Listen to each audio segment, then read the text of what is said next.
Alright, I'm ready to put my lining on. I'm going to do that the same way. I'm going to line up the edges on both sides here. Line up the edge right here. I'm going to flip it over. And looks like I need to just move that up a little bit. Start my stitching. I kind of stay on that same stitch line that I used when I was stitching the zipper on. And now the slider is right here, so I need to move it down.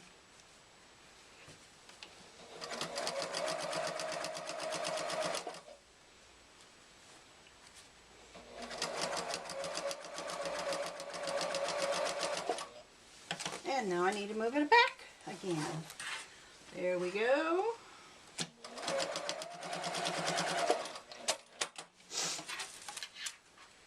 So I've got my zipper sewn, my lining sewn. I'm going to sew it, iron it back, and then top stitch.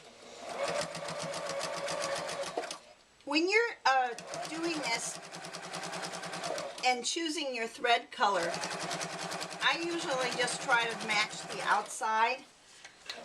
You don't see this on the inside. It's, you know, something like, I usually put coins in mine, so I'm just opening it up, putting the coins in, and closing it, and so that little bit of lighter thread does not bother me.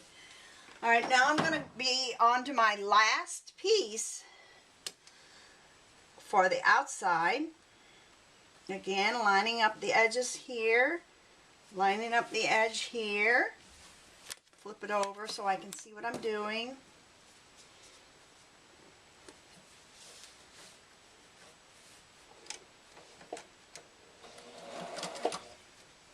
And when you're doing this, you want to have, I'd say that's 1/4 inch. Usually these tapes are about 1/2 inch wide.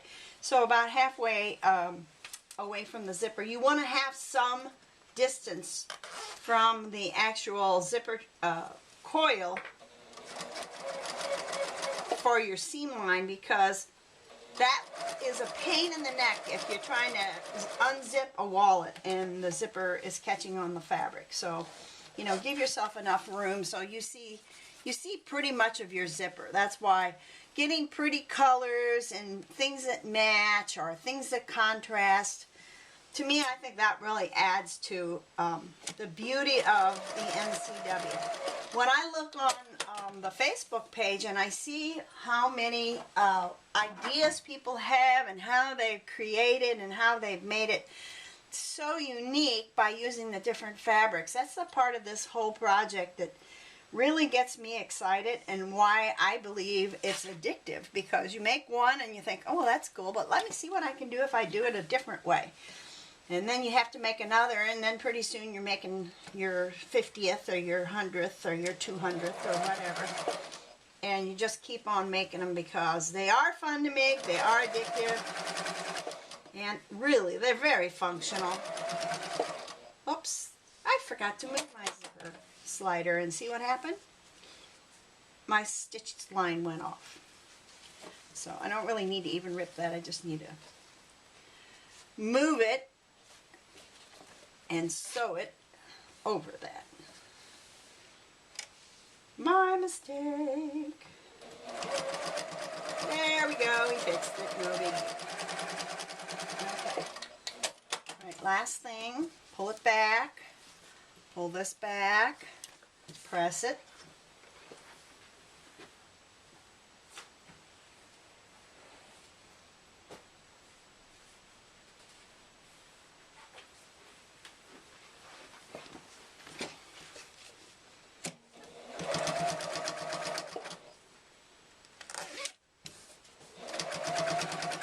Top stitch.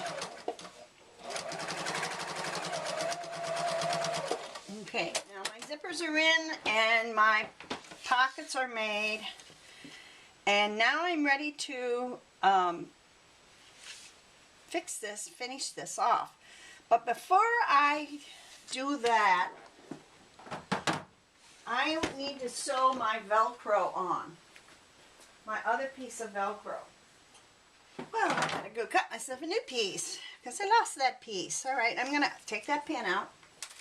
So basically this is how it's gonna look once it's sewn together. This is going to be the center. This security tab is going to go over here. And we have our sides. And then down here is where I'm going to be sewing my seam together to make it look like I had two solid pieces of fabric for the front and the back of it. But I need to mark right here where I want my security tab to end up. And so I'm going to kind of match up my Velcro. And then when I'm going to sew it on, but I want to make sure that I don't sew it through that piece, which is the pocket lining. So I just have to flip that up and just make sure that I'm careful. And I think I'm good, and I've got it centered. And I don't have it way down low down here because that's going to end up being towards the bottom of the zipper pocket that's sewn down to the bottom of the NCW. So I think this will be a good place for it. Looks like it's about an inch from the top. There we go. Now they have colored Velcros. Now unfortunately I didn't have anything as light as this background, which I wish I did. I know that they sell hanks of different colors of Velcro. Pink and blue and purple and green and different shades of blue, and you know, so you don't have to stick to black, white, and beige. You can find the colored Velcros now, and then that makes it just a little more interesting. So when I put this in, then that's gonna go over it like that. So now I get to determine how much fabric I have to play with down here to make my seam. So I'm going to go over to the cutting table and I'm going to measure that really carefully to make sure that I've got it. So I'm ready to mark my pouch on the side where I have the two separate pieces. And what I want to do is I want to find the exact center of my pouch, and I'm going to mark a mark there and draw it on here, and then I'm going to transfer that mark over to the other piece of fabric.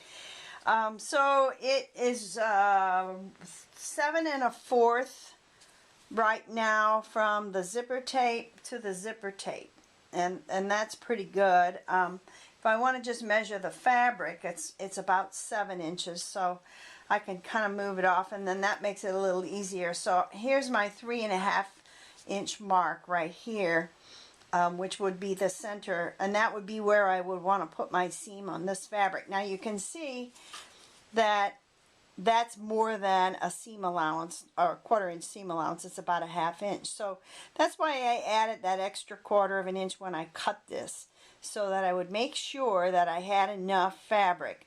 I'm going to go ahead and turn this around to sew it, and then I'll cut that off, because this part here, this seam here, is going to be face down next to the center of the wallet. And I could leave that there, except I don't want any extra bulk there, because that is got a lot of fabric in that part right now, so I don't really need any more bulk. So I'm going to go ahead and I'm going to measure this one, and I'm going to draw a line across it. I don't care, I can draw it with a pencil, because this is going to be down underneath. I'm not going to see it, so even if something shows, it's not a big problem. So okay, now I've got that seam line marked. Now I want to go ahead and go over here and just kind of transfer this mark from that piece of fabric to the one underneath, and then I'll mark my seam allowance on this piece. Okay, so now the thing is now I'm going to turn these like this to actually sew them together. Now the reason that I do this by separating this particular part of it is, if I did not and I wanted to put a zipper on both ends, I would have to crawl inside of this tube in order to top stitch these, and that would be really difficult. I mean, I know that that's the way some people do it. It's way too much struggling for my taste, so I just don't do it that way. And so then basically what I'm going to have is I'm going to have it looking just exactly like as if I sewed it with just one. This will be here, like this, sewed together. And then when I sew up my sides, I'm going to sew up the side here, here, here, and on the other side. One thing that I'm going to need to remember, and you guys remind me, is to go ahead and open these zippers up before I sew those sides together, because it's really hard to sew them, really hard to turn it if you don't do that. So I'm going to do it right now just so I don't forget.